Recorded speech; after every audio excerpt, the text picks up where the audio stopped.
تعرف ان انت لو شاطر تكنيكال مش شرط ان انت تترقى وتبقى سينيور.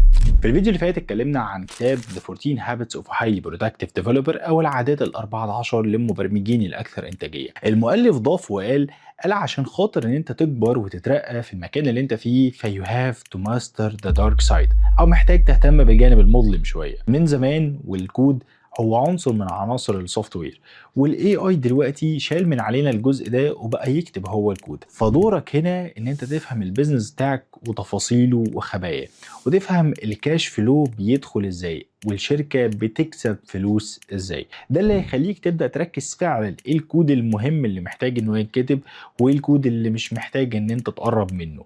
ليه؟ لان مش دايما الكلين كود بيكسب الشركه فلوس، ممكن سباجيتي كود يدخل فلوس اكتر من كلين كود. مش بقولك ما تكتبش كلين كود، ولكن افهم البيزنس صح علشان تعرف ايه الكود اللي يتكتب وايه الكود اللي ملوش لازمه انه يتكتب. تاني نقطة ألا وهي من 9 ل5 مش كفاية.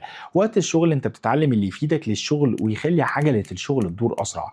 والمؤلف هنا قالك أنت وقتك من بعد 5 ده حر وبتاعك، أنت محتاج إن أنت تستغله علشان تتطور أكتر وتطور من نفسك ومن مهاراتك. وفعليا الحرية كلها والإبداع كله بيبدأ من بعد 5.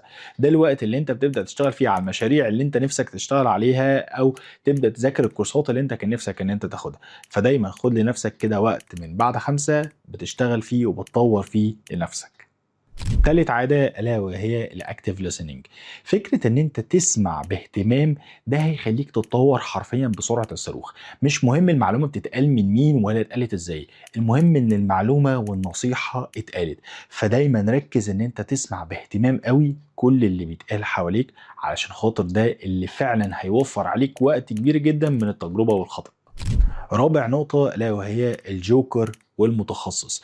المؤلف ذكر ان الشخص المتخصص ليه مميزاته وعيوبه، والشخص برضو الجوكر اللي بيقدر يفهم في اكتر من ستاك برضو ليه مميزاته وعيوبه.